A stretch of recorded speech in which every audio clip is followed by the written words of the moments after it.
It's the close of Friday, August 4th, 2017, and I am 55 years old. That's right, I'm Zennie 62, and some of you have asked me in the past, well, why are you Zennie 62? Because I was born August 4th, 1962. That's right, I was born 1 year after Barack Obama, our 44th President of the United States, which means, and I've said this before, it means I'm perennially 1 year behind greatness.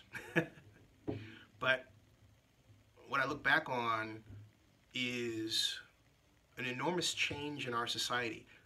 I can say that I grew up without the internet and mobile, and I knew and know a different way of socializing and socialization than someone who may be, well, 15 years old now. And I say 15 because my theory about how we form is that there's a core type of us that is in place, if you will, between 14 and 19 years old.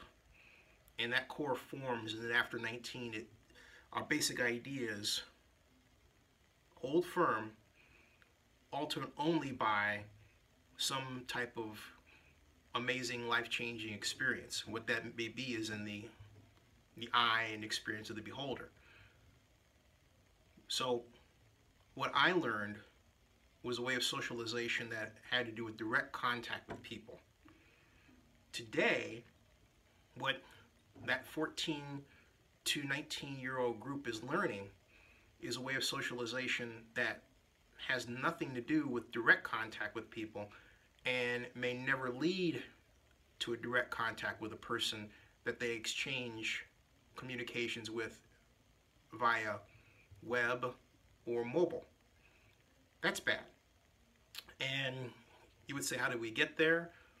Well, a number of people have different theories. I just read an article in The Atlantic earlier today that really hit home how damaging smartphones have been to the development of adolescents and teens, not to mention how damaging smartphones have been just to the glue that keeps our society together. And what is that glue?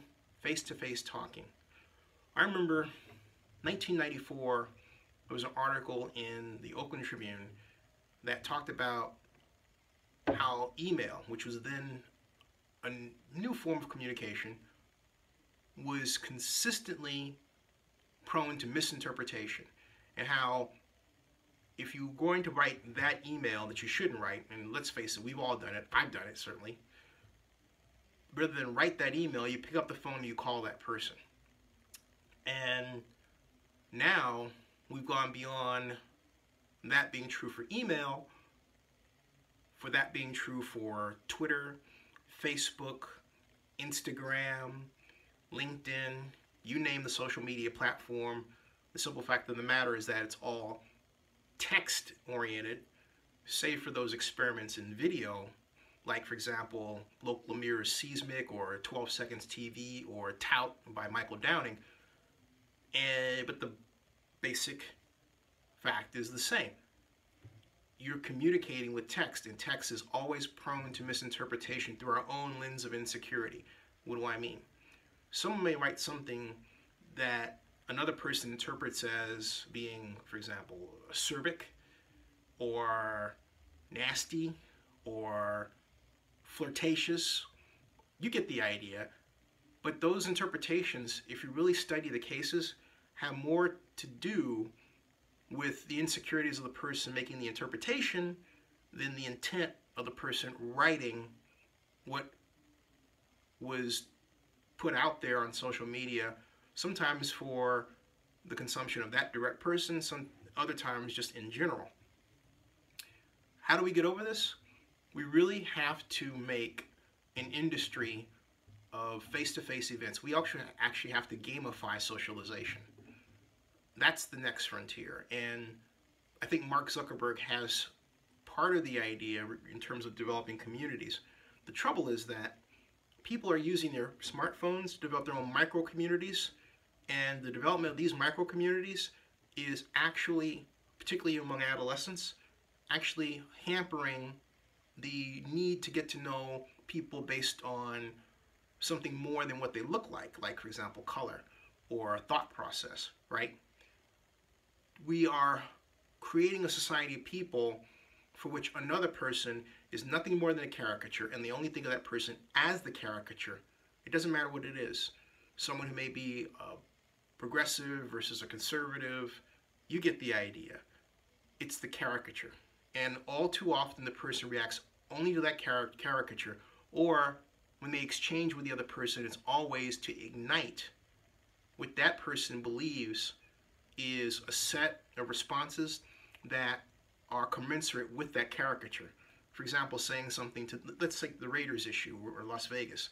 Oh, Zennie, you think this, and therefore you think that. Or baby, or maybe you, not baby, or maybe you have this view about Las Vegas. And for example, I don't hate Las Vegas. I love Las Vegas. But if I'm against having the Raiders in Las Vegas versus Oakland, to the person that has the caricature, it means I have to hate Las Vegas, and I don't. You see what I'm getting at? So that's but one of a myriad number of examples I can offer. Technology has created this environment.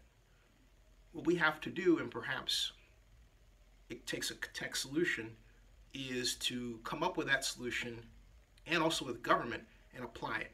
I like what Honolulu did in banning texting while walking across the street. To some, it may seem like a government overreach, but given the number of times when it seems like a person quite literally has their smartphone stuck to their head, I think it's a good rule to have to get people to look up and look each other in the eye on the street and observe what's around them. A lot of people just simply don't observe what's around them, between the smartphone they're looking down at and the headphones they have here, which I, for the most part, refuse to wear. Sometimes I wear them. I have a good set of them. But I don't like to wear them because I feel like they cause me to tune out. But I digress. For those people who wear them, they've tuned out in two ways, both visually and hearing-wise. So, again, they're isolating themselves. And then they wonder why, particularly the teens, they're at home and they're depressed.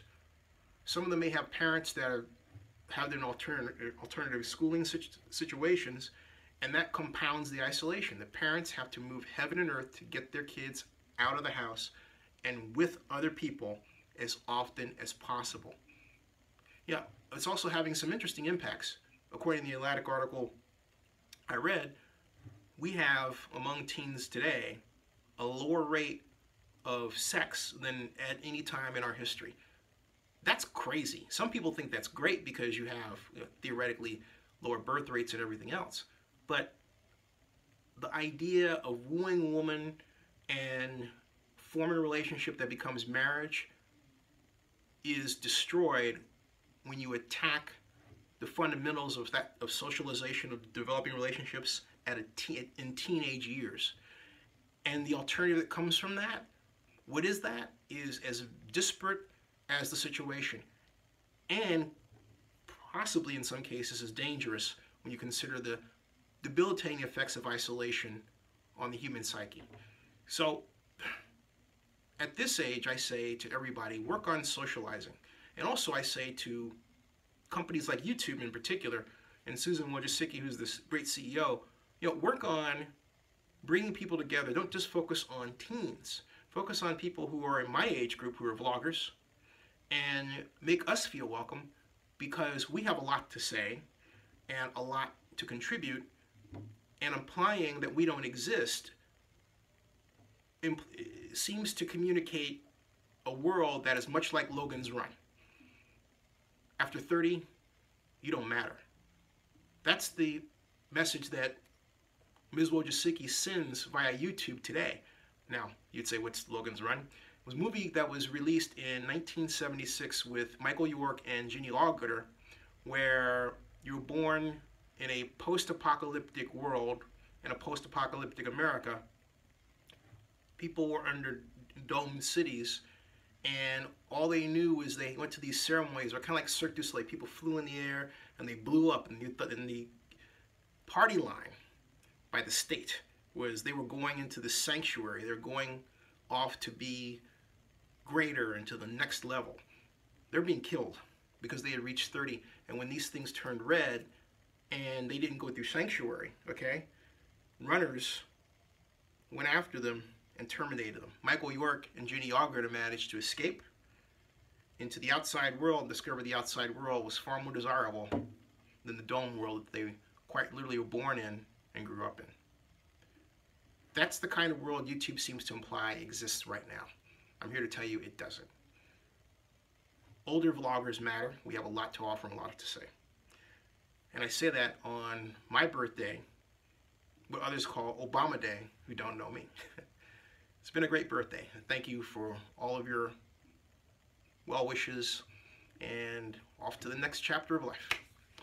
Keep watching Zennie62 and subscribe to Zennie62 on YouTube. And remember to get out and socialize and party like it's 1999.